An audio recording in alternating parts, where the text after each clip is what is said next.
हरे कृष्ण, राधे राधे।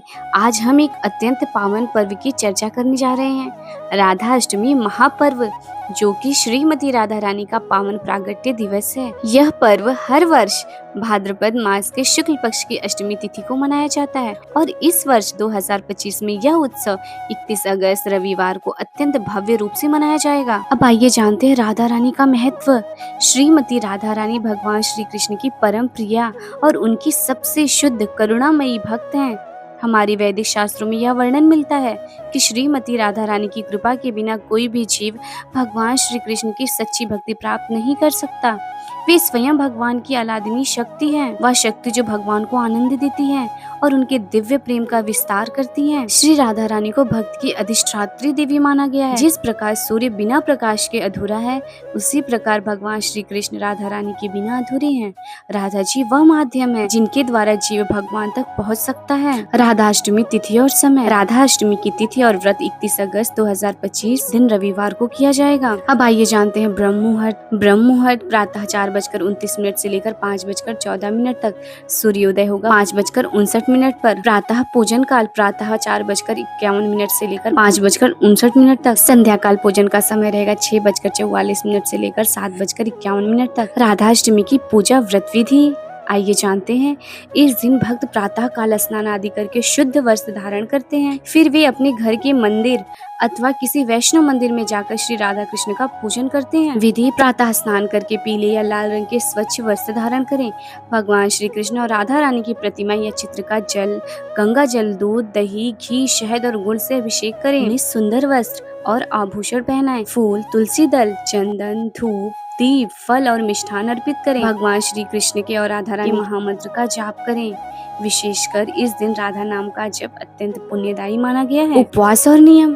कई भक्त इस दिन अर्ध उपवास रखते हैं, यानी दोपहर तक फलाहार करके व्रत पूरा करते हैं, तो कई भक्त पूर्ण उपवास करके संध्या के समय या राधा रानी के अभिषेक के बाद चरणामृत ग्रहण कर व्रत तोड़ते हैं।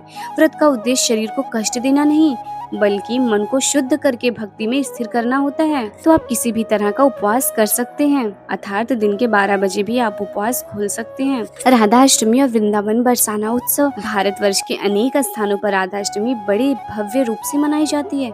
विशेषकर वृंदावन, नंदगांव और बरसाना में इस दिन का उत्सव अद्भुत होता है। वृंदावन के मंदिरों में राधा रानी का भव्य श्रृंगार किया जाता है।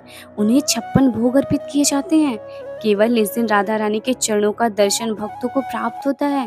भजन, कीर्तन, संकीर्तन और कथा का आयोजन होता है।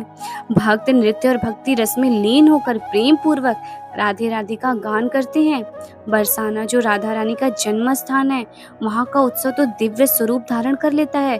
हजारों लाखों भक्त दूर दूर से इस दिन के उत्सव में सम्मिलित होने आते हैं, राधा रानी का दिव्य स्वरूप जान लेते हैं। शास्त्रों में कहा गया है, श्रीमती राधा रानी भगवान श्री कृष्ण की आनंद शक्ति अर्थात अलादिनी शक्ति हैं। वे भक्ति की मूर्तिमान स्वरूपा हैं।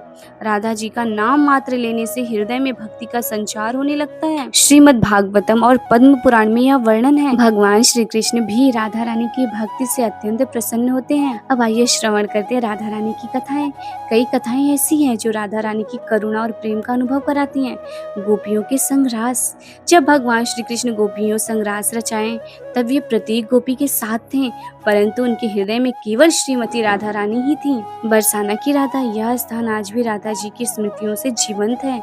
उनकी बाल लीलाएं, उनकी हंसी, उनका प्रेम सब यहाँ की वायु में गूंजता है। करुणा स्वरूपा। राधा रानी को करुणामयी माता कहा गया है। वे अपने भक्तों की छोटी सी पुकार पर भी प्रसन्न होकर उनकी मनोकामनाएं पूर्ण करती हैं। राधाष्टमी पर क्या करें? हरे कृष्ण महामंत्र का कम से कम 1 माला जाप करें। राधा रानी के नामों का भी आप जाप कर सकते हैं। राधा कृष्ण की कथा लीलाओं का श्रवण करें। मंदिरों में जाकर दर्शन करें। दान और सेवा कार्य करें। भोजन को सात्विक रखें और क्रोध अहंकार से बचें। कृष्ण जन्माष्टमी पर रात के 12 बजे व्रत का पारण किया जाता है, लेकिन श्री राधा रानी में इतनी करुणामयी है कि आप दिन में 12 बजे के बाद पानी ग्रहण कर सकते हैं। दिव्य आशीर्वाद। राधाष्टमी का यह पर्व केवल उत्सव ही नहीं, बल्कि भक्ति का अवसर है। यह दिन हमें याद दिलाता है कि भगवान तक पहुंचने का सबसे सरल मार्ग राधा रानी की शरण ग्रहण करना है। श्रीमती राधा रानी हम सब पर कृपा करें, हमें निष्काम प्रेम और शुद्ध भक्ति प्रदान करें। तो यह थी 2025 की राधा अष्टमी से जुड़ी संपूर्ण जानकारी। आप इस दिन व्रत, पूजा, अभिषेक और भक्ति से अपनी आत्मा को शुद्ध कर सकते हैं। अगर आप और भी ऐसे दिव्य पर्वों, कथाओं और शास्त्र आधारित ज्ञान को सुनना चाहते हैं तो जुड़े रहिए आपके अपने चैनल डिवाइन इमेजिन के साथ। हरे कृष्ण, राधे राधे, जय स्वामीनारायण, दासना दास।